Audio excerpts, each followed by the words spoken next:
everybody, and welcome to Okwe Sees the World. As you can see, y'all, your girl is stepping out in the world. I got some friends with me. I have a little itty bitty new camera setup that I'm trying out. So this is gonna be good. So as I promised, this week I am here with a good friend of mine, Tea Cakarmis, who is the very first inaugural star on my new little side series called Let Her Tell It. And we're gonna be continuing our conversation about climate change. And this lucky individual here was fortunate enough to be able to go to Marrakesh, Morocco this year and attend COP22. And so we're just gonna chop it up for the next couple of minutes, and she's gonna share with us her experience at COP22. Hopefully, I'm gonna ask her some questions. Hopefully there are questions that y'all had too, and then we're gonna get to knowing. All right, so everybody welcome Tea.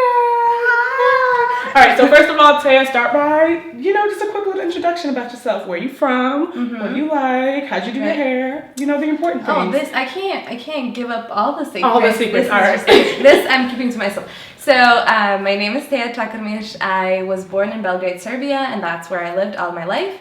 I came to study in the U.S. For my freshman year of college. I study in Iowa, and I just spent my third year in Paris, France, and I studied at Sciences Po. And I thought it'd be an awesome opportunity to have an internship in Paris, and so I interned at UNESCO.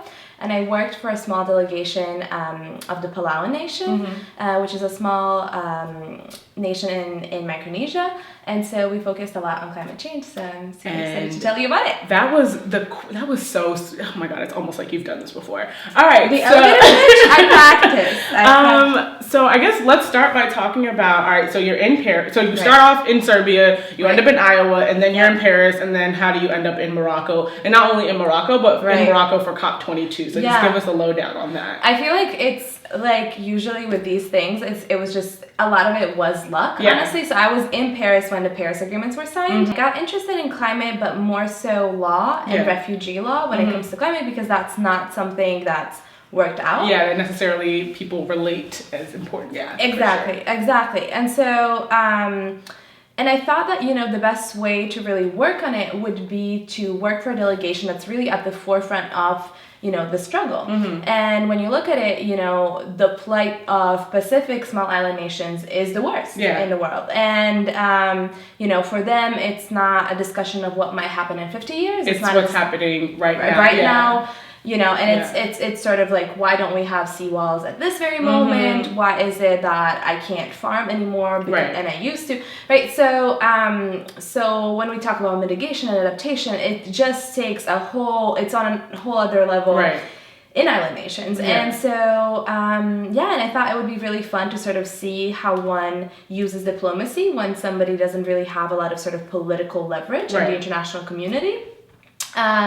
And so, I went to UNESCO, interviewed, got it. And that's how you got to Morocco. Yep. Yeah, and I think just like side note, like when we talked about last week, we were talking about sort of the difference between the developing nations and the developed nations of the world. A lot of why island nations like Palau often struggle and are having a much more difficult time adapting to climate change is because their institutions, I think, sometimes are much more are different, and they don't necessarily have the social structures to help them in the event that, say, a hurricane comes and decimates the entire farmable land. And similarly for island nations, much more than, say, countries like the US or Nigeria, like they depend on the land to live. And so climate change just takes on a whole nother level for them. And it sort of sucks because they're dependent on bigger nations to do the right thing, but yeah, for sure. So real quick, help us understand, what's the relationship between what happened in Morocco this year at COP22 and what happened last year when they signed the Paris Agreement? Paris was sort of the breakthrough agreement that got 190 parties to agree to something that I would call more so an ideological framework. Like, we've agreed to fight climate change. So the idea that we should end climate change, we think we should act. We think it's time, right? But how is the question. And Marrakesh did not answer that question, but it was supposed to. So, no, I mean, in a lot of ways, implementation of this stuff is really, really hard because we do not have such a thing as international governance per se. With international law being still such a soft power in a lot of ways, what they're trying to do is really see how to incentivize the countries. And like firm up the ideology around climate change. So exactly like Taya said, if Paris was the what, like the very fuzzy what, then like Marrakesh is the beginnings of the how. Do we in fact do that? And it's you frame it really nicely because it is the beginning of how, right? So mostly they agreed on coming back next year to do it all over again, right? But in a lot of ways, that is a commitment in itself. Yeah. So help me understand a little bit about, because something that we had talked about on the side was the relationship between climate change and some of the global conflicts that we've been seeing, and in particular, right, like Syria. And how can we understand the Syrian conflict through the eyes of like a consequence of global climate change? When we talk about Syria, there is a conversation to be had about, was there a drought that happened? Was there a situation where rural exodus that never never proceeded or was never of that size happened, so that people had to go to the cities, weren't trained to do anything in the cities. Didn't have jobs, the people in the cities weren't ready for them, and then when you have a lot of people coming in from rural areas with one way of life, with people with another way of life, things often get really hot. And I think what was so fascinating to me about that was like, when you said it, I was like, oh my gosh, that's definitely what's happened. I mean, in a lot of countries in Africa, like Sudan and the conflict between Sudan and South Sudan, you could very much see that as like an environmental issue. And even recently in Nigeria, right, like Fulani herdsmen from the north who had their like traditional grazing paths change have started moving into big cities, and people are like, what the hell are herdsmen doing in the middle of a metropolitan area? Like, and these are things when you add on top of that limited education, poor infrastructure, people get to getting, crazy. Exactly. So it's a factor. Yeah, it's a factor, it's not like the main cause and consequence. However, we are so quick to understand that poverty is a huge factor in conflict. But then when you look at it, how does poverty occur in a country that, is really big on agriculture? Usually when people lose their jobs, right? And they usually lose their jobs when they lose their land. And so something else that I think is super interesting, especially because we both either live or have lived or will live in Iowa, is the deeply unpopular conversation about the role of heavy industry and oil companies and the corporate world in creating the sort of hot ass mess that we have today. So what do we think about that? Like, what is that role? I think it's really important to think of the way the market shapes, a lot of the conversations that we're having, and diplomacy can only take us so far, right? What we consume, what we eat, what we wear, how we use energy, right? What is our sort of mean of transportation? All of those things are really, what created this problem and what can really resolve it, right? Because if we sort of say, okay, we're going to do cap and trade, or we're just going to emit less, I mean, there has to be a shift in lifestyle as well, right?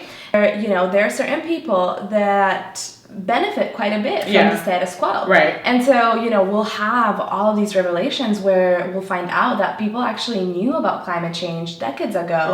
But the incentives and the money were not necessarily in a position where like they were going to change their mind. And that's something that we had also discussed, is that, like if you want to be really surprised as to why your politicians or the people in your world feel some type of way, like you should definitely check out who is paying their check, like who was paying for their campaigns, or it was lobbying for them, because like money and politics and climate change, it's a whole hot mess. And I think sometimes money and business interests sometimes trump what actually needs to happen in terms of like the world getting better. And something that I've been really impressed by recently is the move of green technologies into the space of, all right, so it's not just about being fuzzy anymore. Like we really need to, like, number one, give people options for things to buy, and then make it economically viable. So were those conversations that you had when you were in Morocco? Absolutely. And I think it's, as you said, it's a huge step. Usually before, this wasn't something that was even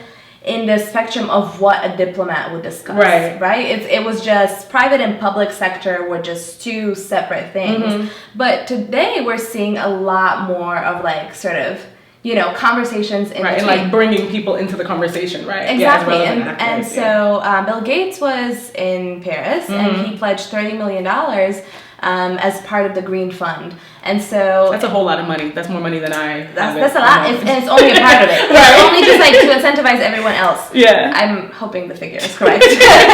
Yeah. But yeah, I mean, what we are talking about is the solution is not for people to stop using things. The solution is not for us to suddenly not be business friendly. Right. Because that is economic growth, and economic growth means development, right? And we need a lot of that. Right. The question though is, how do we make sure that what we're doing is sustainable and that it's something that, our children can keep on doing, sort of modifying the industries that we already have, right? Because we're bound to use, planes. Right. We need them. We really do need them. Right. And we're not trying to go back. So right. We're not trying to go back in time. Right. Exactly. So how do we, what do we do so that every flight, for example, emits 40% less CO2? And the Moroccans were on that, right? So the idea is just, human innovation can take us so far. Right.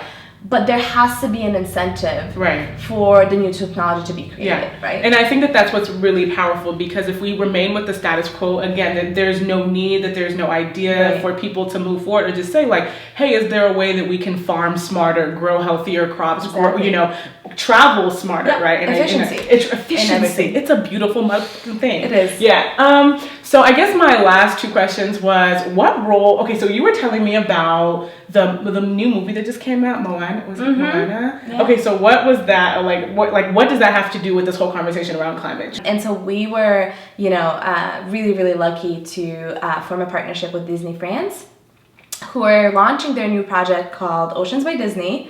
And really what they're doing is trying to, send the message of preservation of this planet to children from a young age. Exactly. And I think that that's so powerful, because in addition to, climate change being about money and incentivizing change, it's also sometimes about like winning people's hearts and minds, and you need to sustain this for the future. All right. So before we wrap up the conversation, I think something that's really important for me to connect with people about is why, we talk about it, we're intellectualizing it, but then ultimately why do you care? Why is climate change something that you feel super passionately about and may want to pursue for the rest of your life? Right. Well, who knows?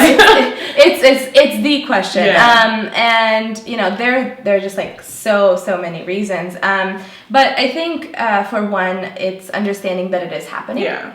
Understanding that it's absolutely a fact of the world we live in. Understanding that it's really a threat to our development in the future. Understanding that there is a morality clause in all of it, right? We're responsible for it. Right. We should be doing something about it.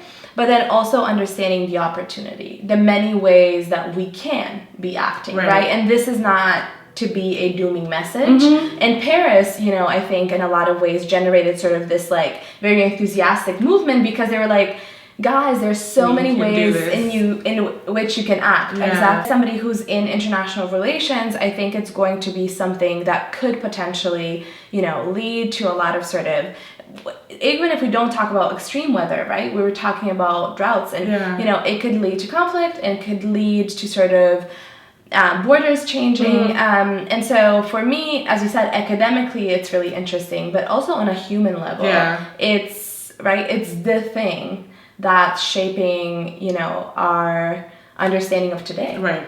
Yeah.